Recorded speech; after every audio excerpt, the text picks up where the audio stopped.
বাবা চুতিয়ে বাবার দরবারে যে আসবে তার মনের আশা পূর্ণ হয়ে যাবে। জয় বাবা চুতিয়ে বাবার জয়। ওই বাবার ওটি যাং মেট্রিক পরীক্ষা তো আসিল যা শোনো কিরে ভাই ওটি বসি কেন তা আমার গ্রামত বলে একটা বাবা আছে পরীক্ষা মেট্রিক পরীক্ষা যেটা কয় ওটা বলে পাস হয়। চল তো যাই দেখি। চল বাবার চল চল।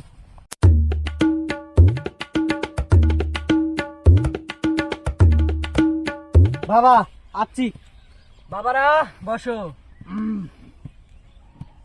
তোমার কি হয়েছে? পরীক্ষা আসছি। তোমার পরীক্ষার বিষয়ে আমি সব জানি। তোমার পরীক্ষা কেমন হবে আমি জানি। তোমার চিন্তা করার কোনো দরকার নাই। জি বাবা। আমি যাই বলবো তোমার তাই করতে হবে। রাজি আছো তুমি? আছি। আমি তোমাকে 3টা কাজ দিচ্ছি, ওই 3টা কাজ তোমার করতেই হবে। 1 নম্বর কাজটা হচ্ছে তোমার ডেইলি 10 প্যাকেট করে শিকড় খেতে হবে। 2 নম্বর কাজটা হচ্ছে তোমার ডেইলি 10 প্যাকেট করে বিড়ি খেতে হবে। আর একটা 3য় নম্বর কাজটা হচ্ছে তোমার রাতে শোতার আগে তোমার একটা কিন্তু গোপন কাজ আছে, ওই কাজটা তোমার করতে হবে। ওটা হাতের কাজ করা হবে কিন্তু। এই কাজগুলো তোমাকে যে বললাম এই কাজ 3টা তোমার করতে হবে। তুমি কি করবা এই কাজ 3টা?